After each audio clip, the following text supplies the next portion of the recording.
આજરોજ વડોદરા કલેક્ટર કચેરી ખાતે આવેદનપત્ર આપીને રજૂઆત કરવા માટે આવી છે। 7/5/2022ના રોજ જે લોકસભાનું ઇલેક્શન હતું તેમાં ખાસ કરીને ઘણી ગંભીર બેદરકારી જોવા મળી છે અને બેદરકારીના કારણે ઓછું મતદાન થયું છે। એટલે વડોદરા શહેર માટે શરમજનક બાબત કહેવાય। જે અધિકારીઓને જે કામગીરી કરવામાં સોંપી હતી, જે કોન્ટ્રાક્ટરોને કામગીરી સોંપી હતી, તેઓની ઘણી બેદરકારી જોવા મળી હતી। ખાસ કરીને જ્યારે મતદાન મથકો પર લોકો જ્યારે ઉમટી પડ્યા કે જે કલેક્ટર સાહેબે જનજાગૃતિ અભિયાન ચલાવ્યું હતું ત્યારે વધુમાં વધુ મતદાન કરો, ત્યારે વધુમાં વધુ મતદાન માટે લોકોની લાંબી કતારો લાગી હતી। પરંતુ જે મંડપની વ્યવસ્થા હોવી જોઈએ, જે ખુરશી ટેબલની વ્યવસ્થા હોવી જોઈએ, સાથે જે પાણીના જગની વ્યવસ્થા હોવી જોઈએ, ઓઆરએસની વ્યવસ્થા હોવી જોઈએ, આવી તમામ વ્યવસ્થાઓ જે કલેક્ટર સાહેબે સૂચના આપી હતી છતાં પણ જે કહેવાય છે વ્યવસ્થામાં કોન્ટ્રાક્ટરો અધિકારીઓની બેદરકારી જોવા મળી હતી। તેના કારણે મતદાન ઓછું થયું છે। સાથે જે કહેવાય છે કે કેટલાક લોકો તો એવા પણ છે કે મતદાન મથકો પર પહોંચ્યા ત્યારે તેઓના મતદાનમાં નામ નહોતું, ઘણા લોકોને તો મૃત જાહેર કર્યા અને ઘણા લોકો જ્યારે મતદાન મથકો પર પહોંચ્યા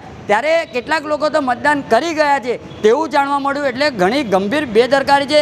આ ઇલેક્શન જે કરવામાં આવ્યું છે પરંતુ નિષ્પક્ષતાથી જે ઇલેક્શન થવું જોઈએ, સાથે જે ઘણી લોકોની જે બેદરકારી છે, આવા બેદરકારીઓ સામે કાયદાકીય કાર્યવાહી થવી જોઈએ તેવી અમારી માંગ સાથે આજે રજૂઆત કરી છે। અને અમને વિશ્વાસ છે વડોદરા શહેરના કલેક્ટર પર કે ચોક્કસથી આવા ચૂંટણી અધિકારીઓ હોય, કોન્ટ્રાક્ટરો હોય, જેની બેદરકારીઓ છે, આવા તમામ લોકો પર કાયદાકીય કાર્યવાહી કરવામાં આવે તેવી અમારી માંગ સાથે આજે રજૂઆત કરવા માટે આવ્યા હતા।